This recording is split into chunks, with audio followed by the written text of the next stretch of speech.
Hey guys, welcome back to Detroit Garage. Junk or treasure? We're gonna find out. We're just pulling one of these engine oil pans off. I've got the two 453s here from that trip I did the other day. And I'm just configuring this engine to sit in the chassis of my Diamond T and kind of measure things up a little bit. Get some weight on the front end. Rather than building up one of my cores. So then I don't have to spend time building up a core for a test fit. So that's where we're at. But, funny thing, I was contacted shortly after I picked these up and a guy wants that head, the good head. So I said, sure, I'll sell it to you, but I want to make sure it's good before I do that, right? So I did my due diligence on behalf of this guy here. And what did I find? I found a crack. I don't know if this camera's gonna pick it up, but there's a slight hairline crack that goes across. Without further investigation, Magnaflux and pressure testing, I can't confirm this head's any good. So I let him know. I haven't heard back from him yet, but this is quite common if you overheat Detroits. This kind of stuff happens. You get these hairline cracks between the valves.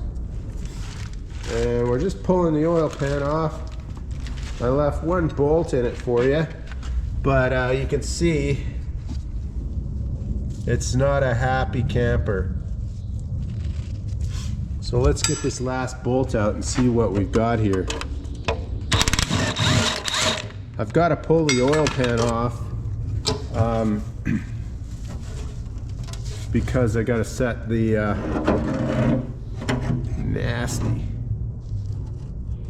Wow. That is pretty nasty, guys. So the oil pan's been off before.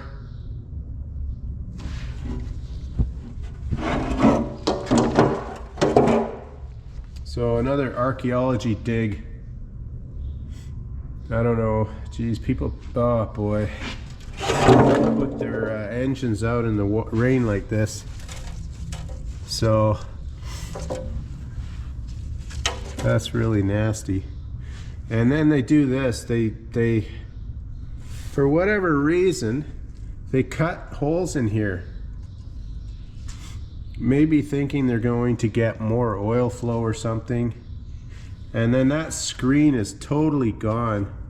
It's got a wire mesh here, but it's gone.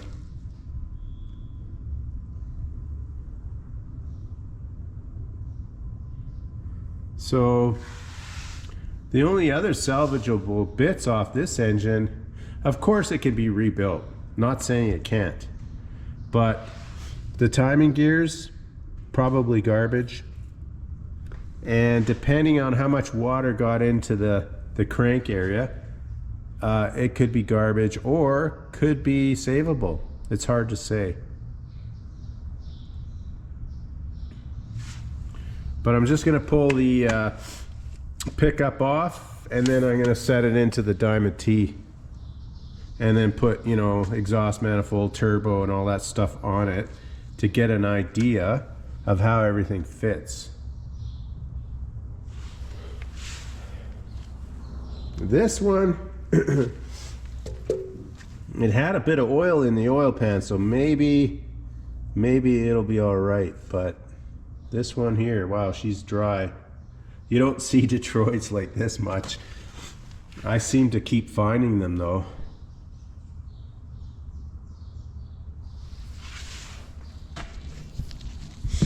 So I'll stuff this into the Diamond T here and see. I think I got enough time to do that before I have to go.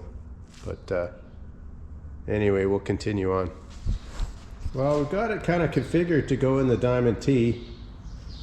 Took the oil pan off, pulled the oil cooler off because that conflicts with the steering box.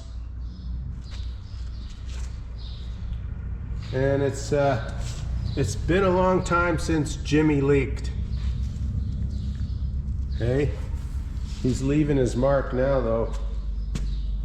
Yeah.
of just sitting in there.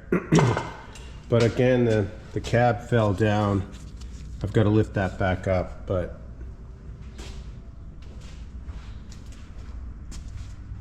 it fits pretty nice. There's not much room, of course. I left minimal room on the back. I want to have some options with housings, so I'll configure it for number 2 housing, although I'm going to use this automotive housing, I think, but there's not much difference. So I'm going to plan a ZF6 in this and have the option of putting a Spicer 6-speed in it as well. So I'll keep an eye out for that, kind of measure everything up. I know what the Spicer dimensions are, so I'll make sure there's enough room in there for that.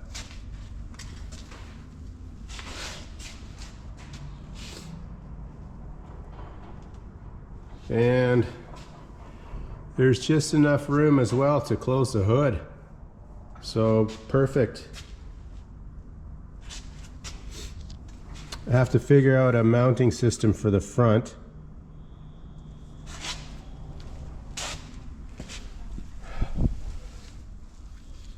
And the idea was to build out a platform here and then have the front engine mount sitting on that and then brace it from down there so it doesn't interfere with the steering. On my 453T with the same frame, basically, I made motor mounts, like a Cummins style motor mount. But it was a lot of fiddling around for those, so I think I'm just going to go with the stock standard Detroit front mount and then the rear mount for the transmission. Okay. Not a lot of room.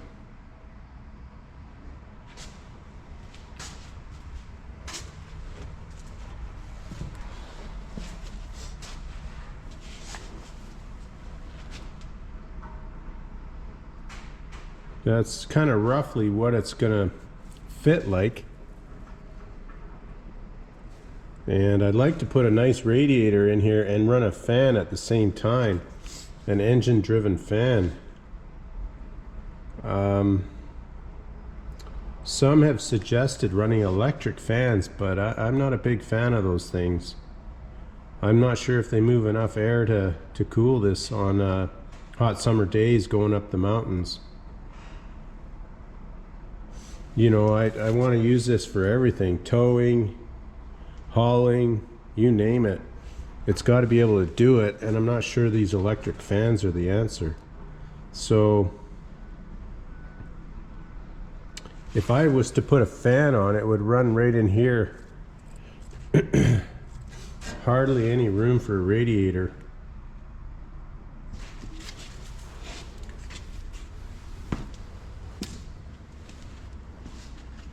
Also, one could run a radiator back here.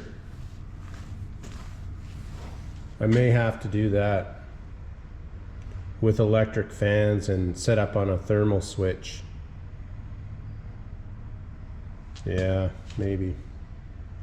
Anyway, I'll have a think on that. Let me know in the comments what you guys think.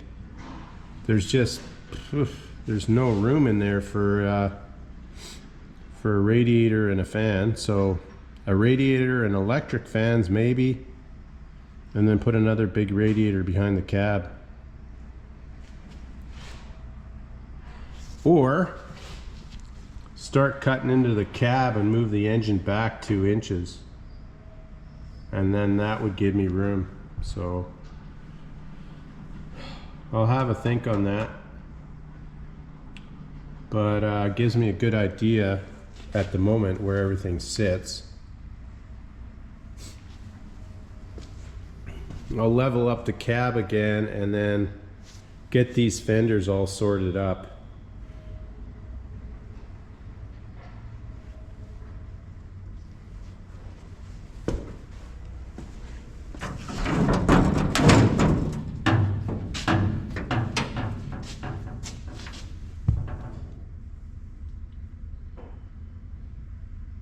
So lots of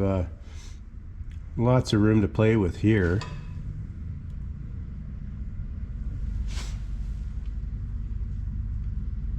And maybe I'll put a number 2 housing on this. This is a number 3 flywheel housing. It's an inch smaller than number 2. So maybe what I'll do is put the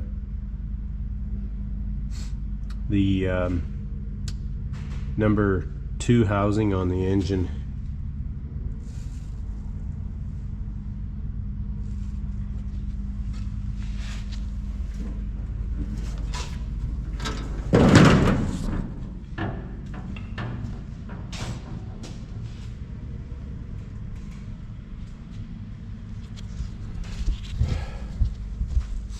Well, there you have it, guys. That's the test fit of the 453. I'll put the turbo and everything on it and see if the cowling closes. I think it should, but not sure. We'll put more stuff on it and then see. So the next video, I'm gone again for another week, so when I get back, I'll level the cab and put everything on it, and then I'll have a really good understanding of how everything fits. So again, thanks for checking in, and we'll catch you on the next video. Take care.